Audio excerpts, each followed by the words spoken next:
व्यक्ति के जीवन में आलस्य एक बांधा है जो उसे उसके लक्ष्य तक पहुंचने से रोकती है। आइए गौतम बुद्ध की इस प्रेरक कहानी से जानें कि आलस्य का मूल कारण क्या है और किस तरह उसे अपने मन मस्तिष्क से हटाया जा सकता है। किसी नगर में एक व्यक्ति रहता था। वह बहुत आलसी था और उसे यह बात पता थी।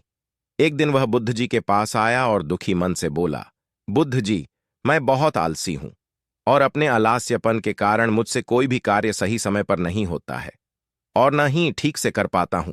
मेरे घर में सभी मुझसे परेशान हैं। कृपया बताइए मैं क्या करूं। बुद्ध जी मुस्कुराए और बोले, तुम्हें कैसे पता कि तुम आलसी हो और किस प्रकार का आलस्य है तुम्हें? व्यक्ति ने कहा, मुझे यह तो ठीक से नहीं पता कि आलस्य वाकई में क्या होता है, लेकिन यह जो भी है बहुत बुरा है। बुद्ध जी ने कहा, आलस्य एक मानसिक अवस्था होती है जो एक विचार है, भाव है, जिसे इंसान अपने अंदर लाता है। मनुष्य को दो प्रकार से आलस्य आता है, शारीरिक और मानसिक। शारीरिक आलस्य का कारण भोजन है। जब हम ऐसा भोजन करते हैं जिसमें खुद कोई जीवन नहीं है तो शरीर के लिए बोझ बन जाता है और फिर यह आलस्य पैदा करता है, क्योंकि हमारा शरीर भोजन से मिलने वाली ऊर्जा पर चलता है। जैसा भोजन हम इसे देते हैं वैसी ऊर्जा यह हम देता है। इसलिए आलस्य से बचना चाहते हो तो आराम और आसानी से पचने वाला भोजन करो जो प्राकृतिक रूप से हम मिलता है। शारीरिक स्तर पर ही दूसरा कारण है सही से ना बैठना, सही से ना सोना और सही से ना चलना। बुद्ध जी ने आश्रम के भिक्षुओं की तरफ इशारा किया और कहा, देखो, इन भिक्षुओं को ध्यान से देखो। इनके चलने, बैठने और लेटने में संतुलन है। जब ये चलते हैं तो इनके पैरों के बीच तालमेल होता है, बैठते हैं तो गर्दन ऊपर और रीढ़ की हड्डी बिल्कुल सीधी होती है। जब लेटते हैं तो शरीर बिल्कुल स्थिर और तनाव रहित होता है, जिससे वे आरामदायक और गहरी नींद लेते हैं। व्यक्ति बोला, क्या पर्याप्त नींद आवश्यक है? बुद्ध बोले, हाँ ना, कम ना अधिक। यदि रात को पर्याप्त नींद नहीं लेते हो तो कल का दिन आलस्य और थकान से भरा होगा। व्यक्ति ने कहा, आपने सच कहा, यह मैंने भी महसूस किया है। बुद्ध बोले, शारीरिक स्तर पर तीसरा कारण है सुबह जल्दी ना उठना। जल्दी तभी उठ पाओगे जब रात को सही समय पर सोगे।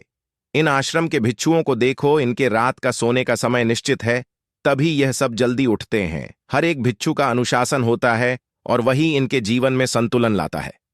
इंसान अनुशासन को एक बंधन समझता है, लेकिन यह सच नहीं है। अनुशासन हमें बांधता नहीं बल्कि आजाद करता है।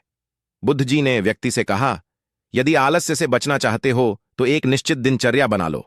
व्यक्ति बोला, लेकिन शुरुआत कहां से करें? चलने से, बैठने से, लेटने से या सुबह जल्दी उठने से? बुद्ध जी बोले, इसी समय से। जो भी कर रहे हो उस ध्यान से करो। मन के स्तर से आलस्य को समझो। मानसिक स्तर का पहला कारण, जब हम किसी कार्य को करने के लिए खुद को काबिल नहीं समझते तो हमें आलस्य आता है, क्योंकि हम वह कार्य पहले भी नहीं कर पाए थे।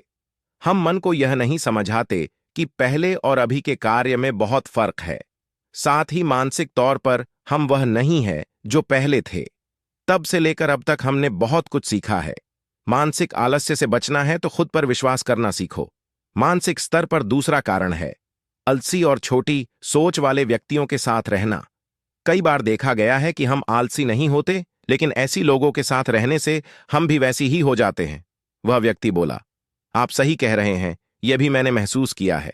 बुद्ध बोले, मानसिक स्तर का तीसरा कारण है काम को टालना।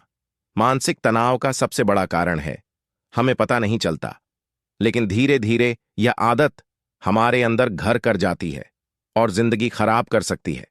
इसलिए जो कार्य आज कर सकते हैं उस आज ही करो, कल नहीं। बुद्ध ने कहा, मानसिक आलस्य का चौथा कारण है लक्ष्य स्पष्ट ना होना।